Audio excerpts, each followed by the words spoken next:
बिस्मिल्लाहिर्रहमानिर्रहीम। अस्सलामुअलैकुम। आज मैं आपके साथ गरम मसाला बनाने का तरीका शेयर करूंगी।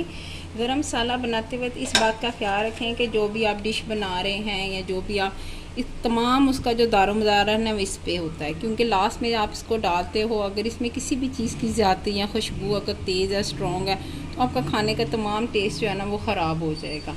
इसलिए आपने इसको बनाते हुए ये चीज़ मद्देनज़र रखें, एक तो इसमें ज़्यादा चीज़ें ना हों और जो भी हों उनकी मकदार जो है वो मुनासिब हो।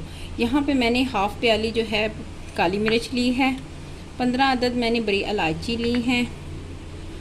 ये मैंने देखें दालचीनी जो है बहुत कम ली है, क्योंकि एक तो इसका फ़ायदा तो है लेकिन ये स्ट्रॉन्ग बहुत होती है, इसकी अगर ज़्यादती हो जाए तो खाने में मिठास मीठे मीठे का टेस्ट आना शुरू हो जाता है। 1 खाने का चम्मच मैंने लौंग लिए हैं, हाफ़ प्याली मैंने ज़ीरा लिया है,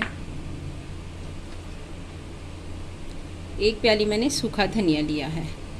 अब ये जो मोटी मोटी चीज़ें हैं जार में आपने डालते वक्त इस बात का ख्याल कि ये बिल्कुल ड्राई हो, बिल्कुल गीला नहीं होना चाहिए, वरना जो गरम मसाला आप इसको डाल के रखोगे तो ये ख़राब हो जाएगा। ये हम पहले मोटी मोटी जो चीज़ें हैं उनको डाल के ग्राइंड करें। 1 मिनट मोटा मोटा पीसने के बाद आपने इसके अंदर काली मिर्च जो है वो ऐड करनी है।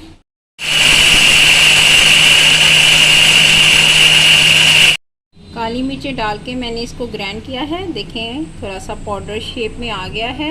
अब मैं ज़ीरा डालूँगी। ज़ीरा डालने से पहले आपने इस बात का ख्याल रखना है कि ज़ीरे को साफ़ करना है, क्योंकि अक्सर कीड़े ज़ीरे में ना पत्थर वगैरह होते हैं, और आपको अगर फील हो तो आप उसको साफ़ करके निकाल दें और फिर इसको ग्राइंड करें।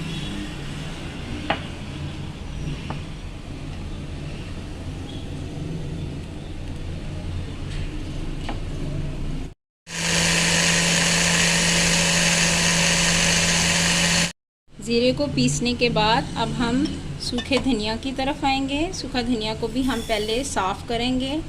इसमें अगर आपको कुछ फील हो पत्थर वगैरह या कीले वगैरह तो आप इसको निकाल दें।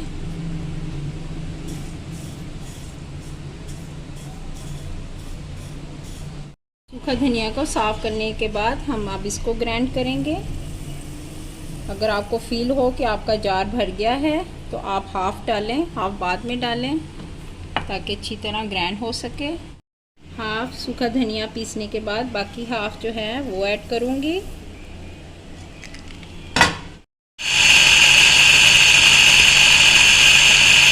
चीज़ों को आपने इतना ग्राइंड करना है कि बिल्कुल देखें ये पाउडर फॉर्म में आ जाए, ताकि आपके खाने में इसकी लज्जत और खुशबू महसूस हो, लेकिन टेस्ट बिल्कुल भी ना पता चले कि आपने इसके अंदर क्या क्या डाला है। बिल्कुल भी ये देखिए इतना पाउडर फॉर्म में होना चाहिए। आप किसी भी जार में इसको डाल के एयर टाइट रख लें। 1 महीने तक ये आपके इस्तेमाल में इजीली हो जाएगा।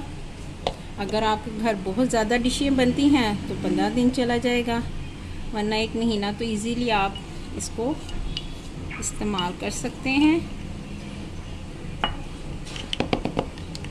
अगर आपको वीडियो पसंद आए तो आप लाइक करें, शेयर करें, कमेंट्स करें और सब्सक्राइब करें। Okay, thank you so much. अल्लाह हाफिज़।